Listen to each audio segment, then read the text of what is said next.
আগুনে মোড়া লোহিত সাগর, ইয়েমেনিদের ব্যালিস্টিক গর্জন। লোহিত সাগরের বুক কেঁপে উঠল, সমুদ্রের ঢেউ ছিন্ন ভিন্ন করল আগুনের বজ্র। ইয়েমেনি প্রতিরোধ যোদ্ধাদের ব্যালিস্টিক ক্ষেপণাস্ত্র ছুটে গেল আকাশ চিরে, আর মুহূর্তেই থরথর কাঁপতে লাগল ইসরায়েলের অর্থনীতির শিরা। একটি তেলবাহী ট্যাঙ্কারে সরাসরি আঘাত।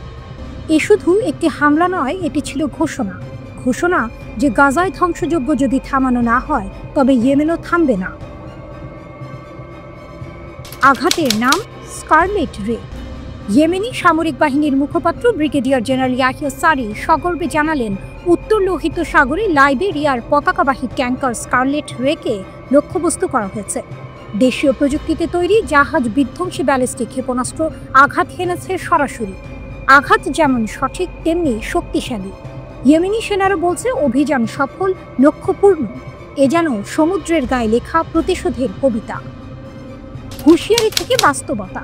সারি স্পষ্ট জানিয়েছেন, লোহিত সাগর বা আরব সাগরে কোনো ইসরায়েলি জাহাজ কিংবা দখলকৃত ফিলিস্তিনি বন্দরে যাত্রা করা কোনো জাহাজ নিরাপদ নয়। গাজার অবরোধ ভাঙতে, ইসরায়েলি আগ্রাসন থামাতে এই অভিযান চলবেই। একটি কথা যেন বাতাসে প্রতিধ্বনিত হলো, গাজা যদি কাঁদে লোহিত সাগর জ্বলবে। কৌশলগত সামুদ্রিক অবরোধ। 2023 সালের অক্টোবরে গাজায় যুদ্ধ শুরু হওয়ার পর ইয়েমেন ঘোষণা করেছিল কৌশলগত অবরোধ। লক্ষ্য একটাই, ইসরায়েলের সামরিক ও অর্থনৈতিক শ্বাসরোধ। এরপর থেকে সমুদ্রপথে একের পর এক অভিযান। জুলাই আক্রমণ করে দুটি জাহাজ, ইন্টারনিটি সি ও ম্যাজিক সি। তারা লোহিত সাগরে ডুবে যায়। অগাস্টে ইয়েমেনি সরকার আরও এক ধাপ এগিয়ে দেয় 64টি জাহাজের ওপর নিষেধাজ্ঞা।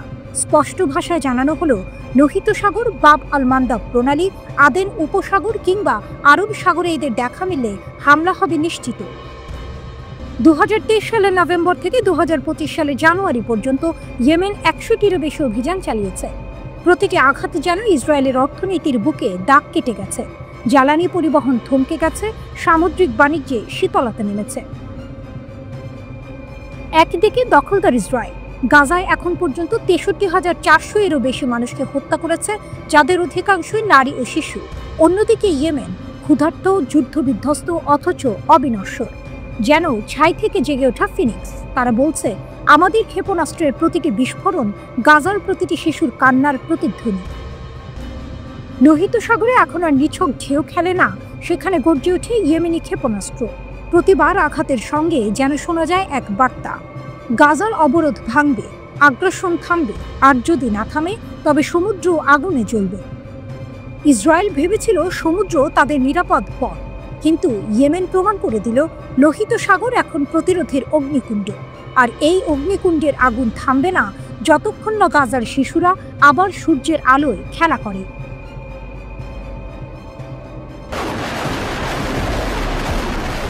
ইসরায়েলের মাথার উপর নেমে এসেছে এক নতুন দুঃস্বপ্ন। লোহিত সাগরের তীর থেকে ইয়েমেনের পাহাড়ি গুহা, সবখানেই যেন জন্ম নিচ্ছে আগুনের সন্তান। এবার ইয়েমেনি সশস্ত্র বাহিনী তৈরি করেছে এমন ব্যালিস্টিক মিসাইল যা একসঙ্গে বহন করতে পারে একাধিক ওয়ারহেড। মানে এক মিসাইল ছোড়া মানেই আকাশ থেকে ঝরে পড়বে একসঙ্গে বহু আগুনের গোলা। এই ঘোষণা দিয়েছেন আনসারুল্লাহ আন্দোলনের নেতা আব্দুল মালিক আল হুথি নিজেই। তার কণ্ঠে যেন শোনা যাচ্ছিল এক অদম্য চ্যালেঞ্জের ডাক। তিনি বললেন, আমাদের নতুন প্যালেস্টাইন 2 ব্যালিস্টিক মিসাইল এখন একসঙ্গে বহু লক্ষ্যবস্তুতে আঘাত হানতে সক্ষম। আগে যেখানে একটি মিসাইল মানে এক আঘাত, এখন সেটি পরিণত হয়েছে বহু মাথাওয়ালা অগ্নি ড্রাগনে। প্রতিরক্ষা ভেদ করার নতুন ফর্মুলা। সামরিক বিশ্লেষকরা বলছেন, এটি শুধু প্রযুক্তিগত অগ্রগতি নয়, বরং কৌশলগত বার্তা। কারণ একাধিক ওয়ারহেড মানে প্রতিরক্ষা ব্যবস্থা ভেদ করার সম্ভাবনা বহুগুণ বেড়ে যাওয়া। ইসরায়েলের আয়রন ডোম কিংবা মার্কিন যুক্তরাষ্ট্রের মোতায়েন করা উন্নত প্রতিরক্ষা ব্যবস্থা যতই শক্তিশালী হোক না কেন, একই সঙ্গে ছুটে আসা বহু ওয়ারহেড আটকানো কার্যত অসম্ভব। আর সেখানেই ইসরায়েলের দুঃস্বপ্নের শুরু। গাজা থেকে লোহিত সাগর, হুথিদের প্রতিশোধের যাত্রা। 2023 সালে গাজার রক্তক্ষয়ী যুদ্ধের পর থেকে ইয়েমেনের হুথিরা সরাসরি ইসরায়েলকে হুমকি দিয়ে আসছে। তারা স্পষ্ট জানিয়ে দিয়েছিল, হামাসের উপর আক্রমণ বন্ধ না হলে লোহিত সাগর ও বাব আল আন্দেব প্রণালী দিয়ে ইসরায়েলি জাহাজ চলাচল করবে না।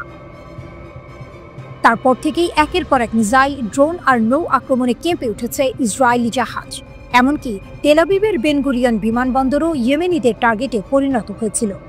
যুদ্ধবিরতির সময় আক্রমণ কিছুটা কমলেও চুক্তি ভেঙে পড়তে আবার গর্জে উঠেছে ইয়েমেনি সশস্ত্র বাহিনীর রকেট ইঞ্জিন। অবরোধ ভেঙে প্রযুক্তির মহাসমুদ্র। ইয়েমেন বছরের পর বছর অবরুদ্ধ থেকেও কিভাবে এত উন্নত প্রযুক্তি হাতে পেয়েছে? বিশ্লেষকরা বলছেন উত্তর সহজ, ইরান। বহু বছর ধরে মাল্টিপল ওয়ারহেড প্রযুক্তি নিয়ে কাজ করছে তেহরান। সেই অভিজ্ঞতা, প্রশিক্ষণ ও সহায়তার হাত ধরেই হুথিরা স্বপ্নকে বাস্তবে রূপ দিয়েছে। এক কথায় ইয়েমেনের আকাশে জেগে উঠেছে ইরানের প্রতিচ্ছবি। হুথিদের শক্তির বার্তা। আজকের বাস্তবতায় হুথিদের এই নতুন অস্ত্র শুধু ইসরায়েলের জন্য নয়, পুরো অঞ্চলের জন্য বার্তা।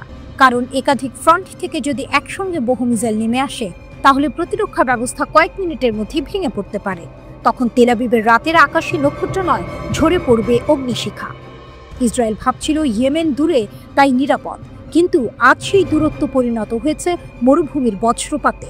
লোহিত সাগর থেকে উঠে আসা এক একটি মিসাইল যেন ইসরায়েলকে মনে করিয়ে দিচ্ছে, শত্রুর শক্তিকে কখনো অবমূল্যায়ন করো না।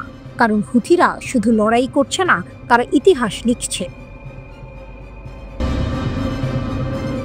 ইরানের ক্ষেপণাস্ত্রে ভেঙে গেল ইসরায়েলের অজেয় ভাবমূর্তি। রাতের আকাশে হঠাৎই আগুনের ফুলকি। এক মুহূর্তে নিস্তব্ধতা ভেঙে গর্জে উঠল বিস্ফোরণের শব্দ।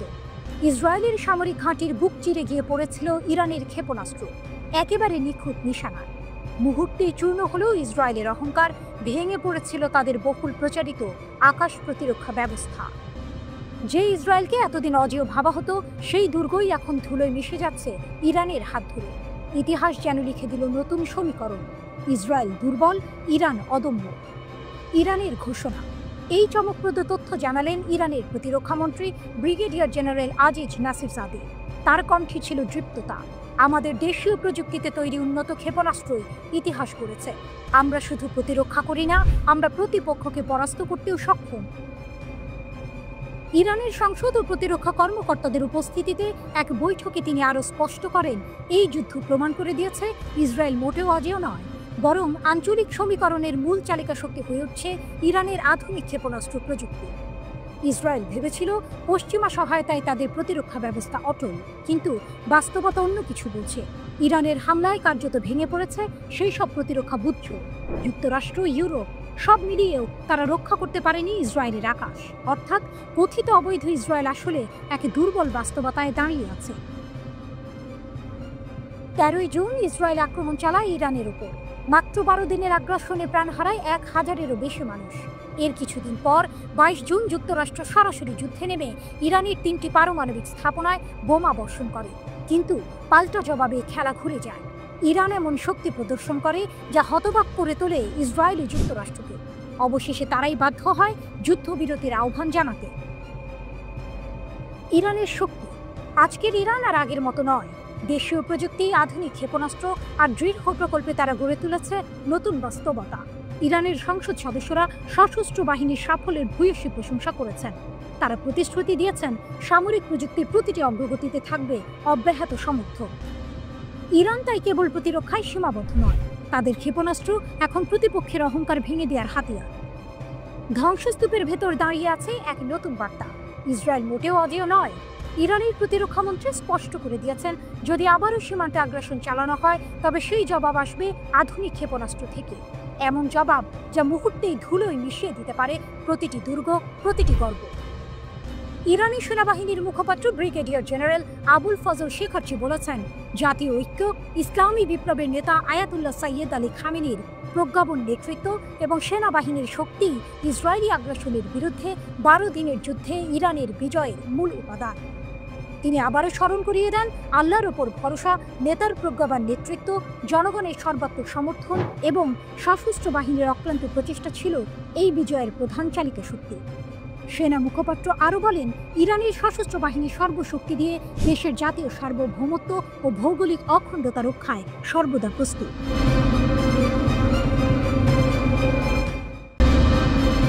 বৈরুতের আকাশে তেহরানের ছায়া। লেবানন ইরান ভ্রাতৃত্বের নতুন শপথ। বৈরুতের রোদেলা দুপুরে এক মুহূর্তের জন্য থেমে গেল শহরের কোলাহল। কারণ সেই মুহূর্তে মুখোমুখি বসলেন দুই প্রতিরোধের অদম্য মুখ, হিজবুল্লাহর মহাসচিব শেখ নাঈম কাশেম এবং ইরানের সর্বোচ্চ জাতীয় নিরাপত্তা পরিষদের সচিব আলী লারিজানি। শুধু করমর্দন নয়, এ ছিল প্রতিজ্ঞার বিনিময়, এক অবিচ্ছেদ্য ভ্রাতৃত্বের পুনর্ঘোষণা। ইরানি রাষ্ট্রদূত মোস্তফা আমানির উপস্থিতিতে এই বৈঠক যেন হয়েছিল এক প্রতীকী দৃশ্য, যেখানে লেবাননের প্রতিরোধ আর তেহরানের অটল সমর্থন মিলেমিশে একাকার। শেখ কাশেম খোলাখুলি কৃতজ্ঞতা জানালেন ইরানের প্রতি, শুধু অতীতের জন্য নয়, আজকের এই অগ্নি পরীক্ষার মুহূর্তেও পাশে থাকার জন্য। তিনি বললেন, লেবাননের ঐক্য, সার্বভৌমত্ব আর স্বাধীনতা রক্ষায় ইরানের সমর্থন আমাদের শক্তির মূল। লারিজানি 5 অগস্ট দায়িত্ব নেওয়ার পর তার প্রথম আঞ্চলিক সফরে বৈরুতে এসে যেন ইতিহাসের পাতায় নতুন অধ্যায় লিখলেন। আগমনের পরই ঘোষণা করলেন, যে পরিস্থিতি হোক লেবাননের জনগণের পাশে থাকবে ইরান। তিনি স্মরণ করালেন, দুই জাতির সম্পর্ক শুধু কৌশলগত স্বার্থ নয়, ভাগাভাগি করা ইতিহাস, সংস্কৃতি এবং রক্তের বন্ধনে গাঁথা। তার সফরে বৈরুতের শীর্ষ নেতৃত্ব, রাষ্ট্রপতি, প্রধানমন্ত্রী, সংসদ স্পিকার সবার সাথে বৈঠক করলেন তিনি। আলোচনায় উঠে এলো আঞ্চলিক উত্তেজনা, বিশেষ করে যুক্তরাষ্ট্র সমর্থিত পরিকল্পনা, যা 2025 সালের শেষ নাগাদ হিজবুল্লাহকে নিরস্ত্র করার আহ্বান জানায়। কিন্তু হিজবুল্লাহ, আমাল আর ইরানি কর্মকর্তারা একসাথে সেই প্রস্তাবকে ছিঁড়ে ফেললেন ইতিহাসের আবর্জনার ঝুড়িতে। পার্লামেন্ট স্পিকার নাবি বেরির সাথে যৌথ সংবাদ সম্মেলনে লারিজানির কণ্ঠে শোনা গেল দৃঢ় সুর।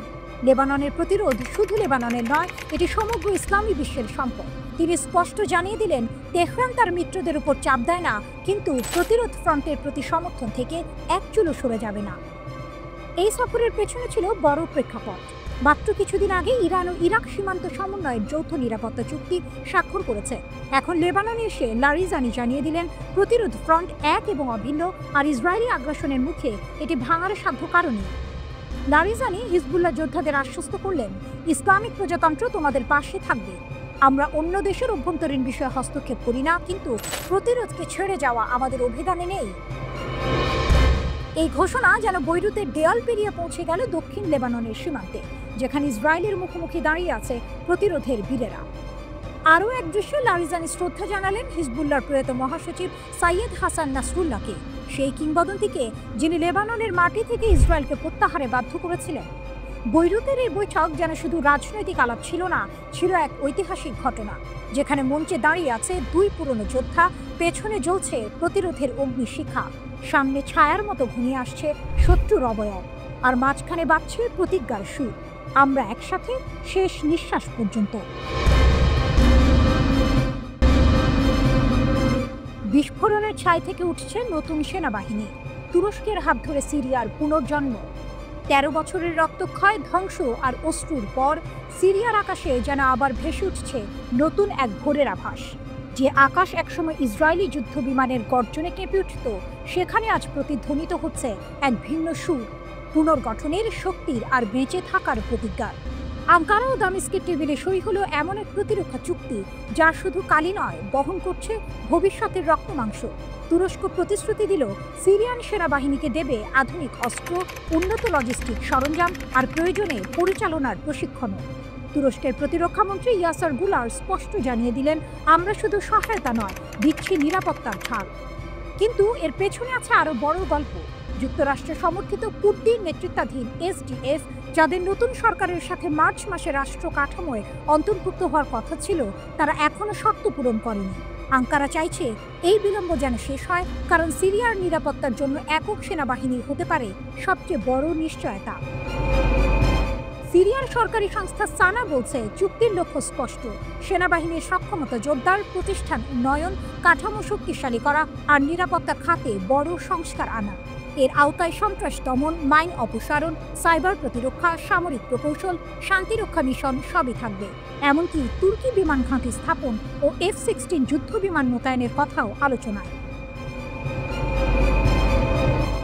তুরস্কের শক্তি এখানে কেবল সেনাবাহিনীতে নয়, 20,000-এরও বেশি সৈন্য এখনও সিরিয়ায় অবস্থান করছে, আর এই মুহূর্তে সরে যাওয়ার কোনো পরিকল্পনা নেই। যুদ্ধের ধোঁয়া ম্লান হওয়ার আগেই দুই দেশের বাণিজ্য বেড়েছে চোখে পড়ার মতো। 2025 সালের জানুয়ারিতে সিরিয়ায় তুরস্কের রপ্তানি বেড়েছে 38%, নির্মাণ সামগ্রী, যন্ত্রপাতি, ধাতু, যা সিরিয়ার পুনর্গঠনের প্রাণ। জ্বালানি সহযোগিতায় আলেপ্পোতে নতুন গ্যাস পাইপলাইন, বিদ্যুৎ গ্রিড একীকরণ, এমনকি খনি ও ফসফেট খাতে বিনিয়োগও চলছে। কিন্তু কেন এই চুক্তি এত জরুরি? এর উত্তর লুকিয়ে আছে 2024 সালের ডিসেম্বরের এক ভয়াবহ অধ্যায়। মাত্র 48 ঘন্টায় ইসরায়েল চালিয়েছিল 350-এরও বেশি বিমান হামলা, গুঁড়িয়ে দেয় সিরিয়ার সামরিক অবকাঠামোর 70 থেকে 80%। আকাশ ছিঁড়ে নামা বোমা ধ্বংস করেছে যুদ্ধ বিমান, ক্ষেপণাস্ত্র ব্যবস্থা, নৌ ঘাঁটি, অস্ত্র কারখানা, রাডার টাওয়ার। বিস্ফোরণের তীব্রতা এতটাই ছিল যে ইসরায়েলি মিডিয়া নিজেরাই তুলনা করেছিল হিরোশিমার সাথে। দক্ষিণের জলসম্পদ দখল করে নিয়েছিল তারা। বিশেষজ্ঞরা বলছেন সিরিয়ার সেনাবাহিনী পুনর্নির্মাণে লাগবে কয়েক বছর আর শত শত বিলিয়ন ডলার। তাই তুরস্কের সহায়তা শুধু সামরিক নয়, এটি জীবনদায়ী শিরায় রক্তপ্রবাহের মতো। এই চুক্তি যেন ধ্বংসস্তূপের ভেতর ফুটে ওঠা এক নতুন ফুল। তুরস্কের কাঁধে কাঁধ মিলিয়ে দাঁড়ানো সিরিয়া আজ প্রমাণ করতে চাইছে আগুনে পুড়েও ফিনিক্সের মতো নতুন ডানা মেলে ওড়া যায়। আর আঙ্কারা এই পুনর্জন্মের আকাশে নিজের শক্তির সিলমোহর রেখে যাচ্ছে।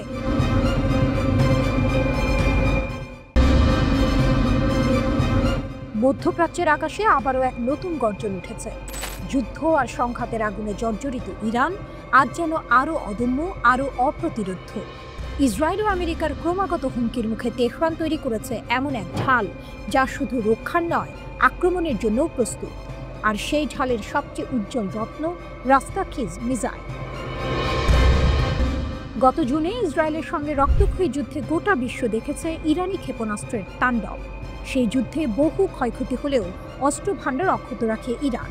এবার তেহরান দেখালো তাদের নতুন ভয়ঙ্কর হাতিয়ার। দৈর্ঘ্যে 14 মিটার, ওজনে 27 টন। রাস্তাখিজ কেবল একটি মিসাইল নয়, এটি যেন ইরানের প্রতিশোধের প্রতীক। কিন্তু এর ভয়ঙ্করতম ক্ষমতা, পারমাণবিক আঘাত চালানোর সক্ষমতা তো আছেই, সঙ্গে আছে ইলেকট্রোম্যাগনেটিক পালস প্রযুক্তি। একবার সক্রিয় হলে 80 বর্গ কিলোমিটার জুড়ে বিদ্যুৎ কেন্দ্র, যোগাযোগ ব্যবস্থা, এমনকি বিমান প্রতিরক্ষা সবকিছু মুহূর্তে অচল। শত্রুপক্ষ কিছু বোঝার আগেই তাদের চোখের সামনে অন্ধকার নামে, আর ইরানের বজ্রাঘাত বুক বিদীর্ণ করে দেয়। তেহরানের এই উন্মোচন শুধুই সামরিক প্রদর্শনী নয়, বরং সরাসরি এক বার্তা, আমরা প্রস্তুত। আবার আসতে চাইলে আসো, কিন্তু ফলভোগের জন্য প্রস্তুত থাকো। ইসরায়েল জানে জুনের যুদ্ধের মতো অভিযান আবার চালাতে হলে ভরসা রাখতে হবে গোয়েন্দা তথ্যের উপর। কিন্তু ইরান এবার আরও কঠোর নজরদারি চালাচ্ছে। ভুল তথ্য, ফাঁদে ফেলার কৌশল আর অদৃশ্য প্রতিরক্ষা সবকিছুই এখন তেহরানের খেলায়। এক প্রতিবেদনে বলা হয়েছে ইসরায়েলের সঙ্গে যুদ্ধে ইরান হারিয়েছে বহু সেনা কর্মকর্তা ও পারমাণবিক বিজ্ঞানী, কিন্তু ক্ষেপণাস্ত্র ভাণ্ডার অক্ষত। এমনকি কিছু ধ্বংসাত্মক অস্ত্র এখনও ব্যবহারও করা হয়নি। এবার শুধু প্রতিরক্ষা নয়, আক্রমণাত্মক প্রতিরোধ ইরানের নতুন নীতি। রাস্তাখিজের মাধ্যমে তেহরান প্রমাণ করেছে তারা চাইলে শত্রুপক্ষের মাটিতেই আগুন জ্বালাতে পারে। এটি আর স্রেফ যুদ্ধের প্রস্তুতি নয়, এটি আসন্ন সংঘাতের আগাম ট্রেলার। কিন্তু এই ঘোষণার সঙ্গে সঙ্গে ঝুঁকিও বেড়েছে বহুগুণ। মধ্যপ্রাচ্যের আকাশে এখন বিস্ফোরণের গন্ধ আরও ঘন। ইরানের নতুন মিসাইল ও কঠোর পারমাণবিক অবস্থান ইসরায়েলকে আবারও আমেরিকার কাঁধে ভর দিয়ে যুদ্ধক্ষেত্রে টেনে আনতে পারে। তবুও ইরান থামবে না, কারণ তাদের ইতিহাস শেখায় যে জাতি একবার মাথা নত করে সে জাতি চিরদিনের জন্য হারিয়ে যায়। আর ইরান, তারা মাথা নোয়াবে না। রাস্তাখিজ শুধু একটি অস্ত্র নয়, এটি এক অদম্য প্রতিজ্ঞা যা তেহরানের আকাশে ধ্বনিত হয়, আমরা অটল, আমরা অপ্রতিরোধ্য।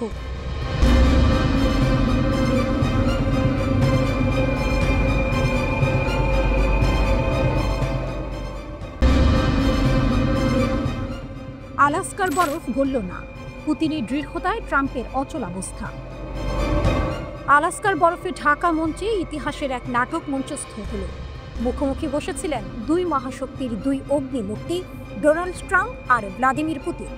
বিশ্ব অপেক্ষায় ছিল এই বৈঠক থেকে কি ইউক্রেন যুদ্ধের আগুন নিভে যাবে? উত্তর এলো জমাট বরফের মতো ঠান্ডা। চমক এখানে, ট্রাম্প নরম হলেন, পুতিন হলেন না।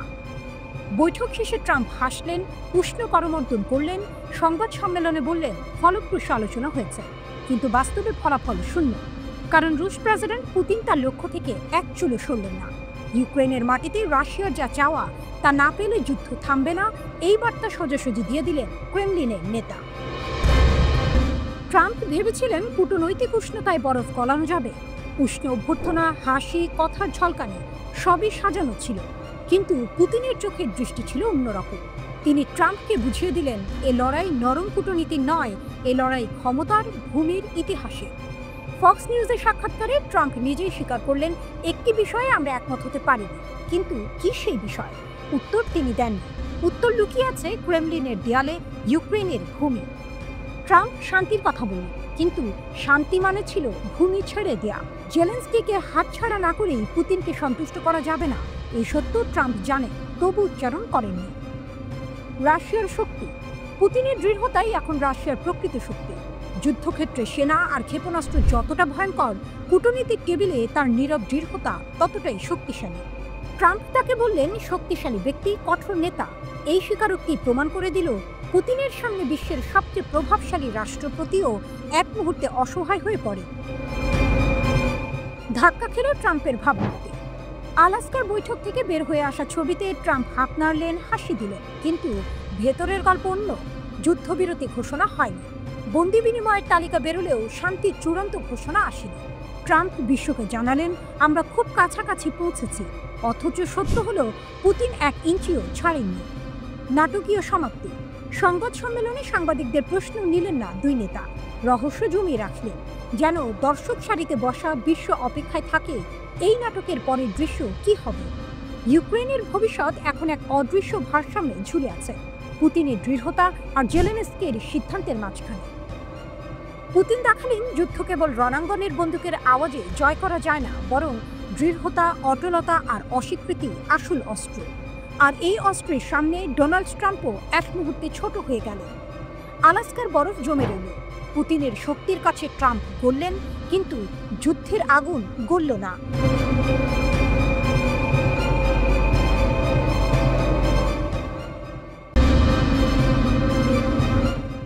বেনগুরিয়ন বিমানবন্দরে ইয়েমেনি হামলা।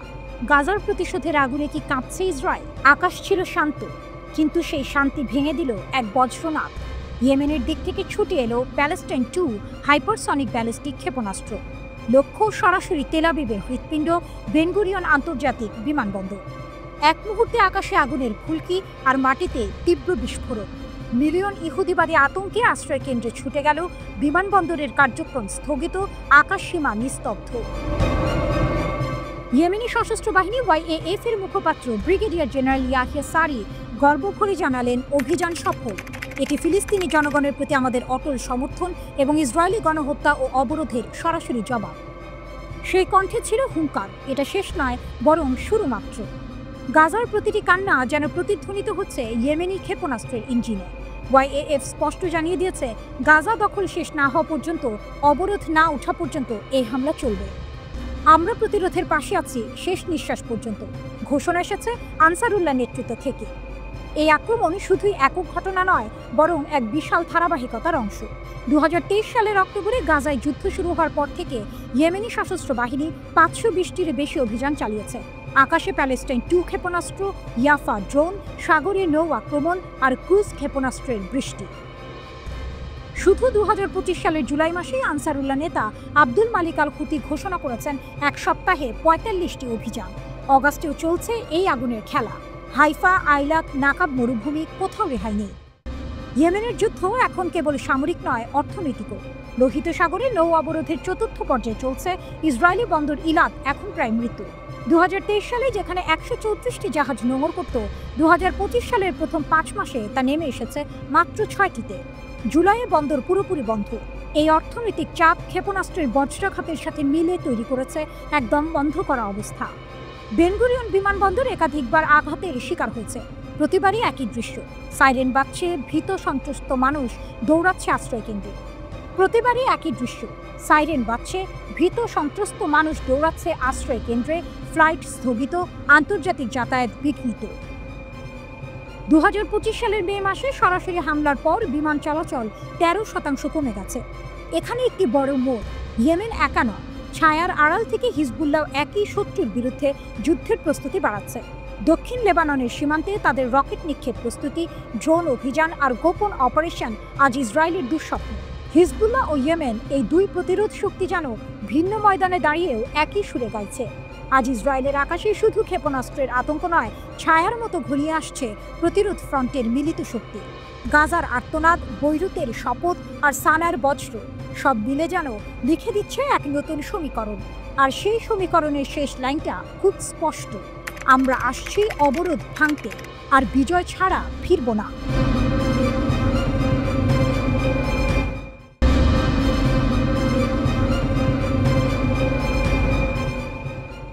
বৈরুতের আকাশে যেন ঝড়ের গর্জন। হিজবুল্লাহর মহাসচিব শেখ নাঈম কাশেম ঘোষণা করলেন, প্রতিরোধ অস্ত্র ফেলে দেবে না যতদিন দখলদারিত্ব থাকবে। ৫ আগস্টের পর থেকে লেবাননের রাজনীতিতে আগুন জ্বলছে। সেদিন প্রধানমন্ত্রী নওয়াফ সালাম মন্ত্রিসভাকে নির্দেশ দিলেন ২০২৫ সালের শেষ নাগাদ সেনাবাহিনীর হাতে সব অস্ত্র কেন্দ্রীভূত করতে হবে। সরকার বলছে এটি কেবল রাষ্ট্রের নিয়ন্ত্রণ শক্তিশালী করার পরিকল্পনা, কিন্তু কাশেমের চোখে এ এক মার্কিন ইসরায়েলি ষড়যন্ত্র, যা লেবাননের মাটিকে দুর্বল করে দেবে শত্রুর কামানের সামনে।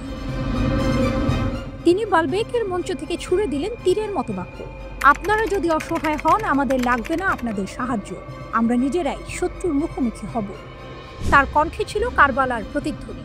যেমন ইমাম হোসেন ইয়াজিদের সেনাবাহিনীর বিরুদ্ধে দাঁড়িয়েছিলেন, তেমনই হিজবুল্লাহ দাঁড়াবে আধুনিক যুগের ইয়াজিদ, আমেরিকা ও ইসরায়েলের বিরুদ্ধে।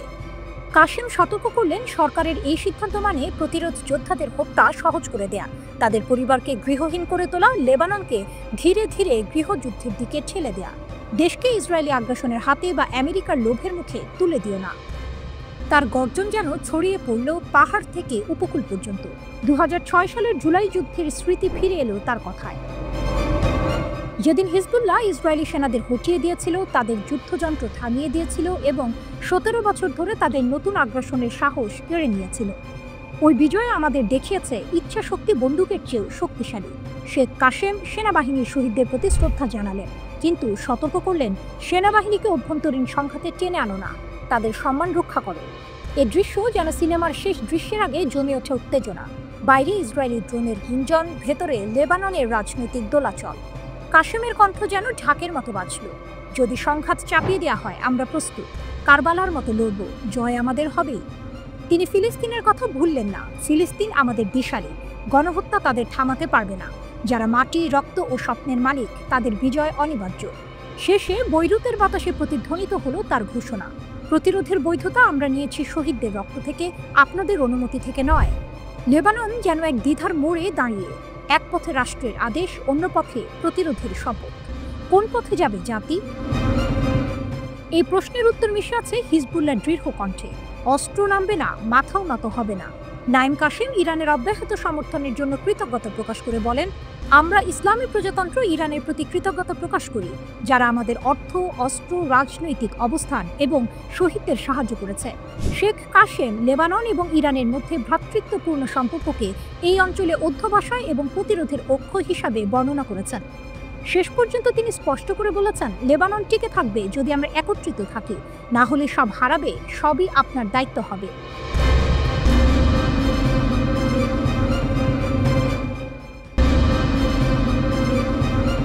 নিউ ইয়র্কের আকাশে এক অদৃশ্য দাবার বোর্ড বসানো, খেলোয়াড় দুই পক্ষ, পশ্চিমা ত্রয়ী আর তাদের সামনে দাঁড়িয়ে আছে ইরান, আর পাশে এক দৈত্যাকার মিত্র চীন। জাতিসংঘের নিরাপত্তা পরিষদের টেবিলে এখন বাজি রাখা হয়েছে এক ঝলসানো শব্দ, স্ন্যাপব্যাক। বেইজিংয়ে দাঁড়িয়ে চীনা পররাষ্ট্র মন্ত্রণালয়ের মুখপাত্র লিন ঘোষণা করলেন, আমরা ইরানের বিরুদ্ধে স্ন্যাপব্যাক নিষেধাজ্ঞা মেনে নেব না, আমরা আলোচনার মাধ্যমে সমাধান চাই, হুমকি দিয়ে নয়। ইউরোপীয় ত্রয়ী ফ্রান্স, জার্মানি, যুক্তরাজ্য সতর্ক করে রেখেছে, অগাস্টের শেষের মধ্যে কূটনৈতিক সমাধান না হলে তারা নিষেধাজ্ঞা ফিরিয়ে আনবে।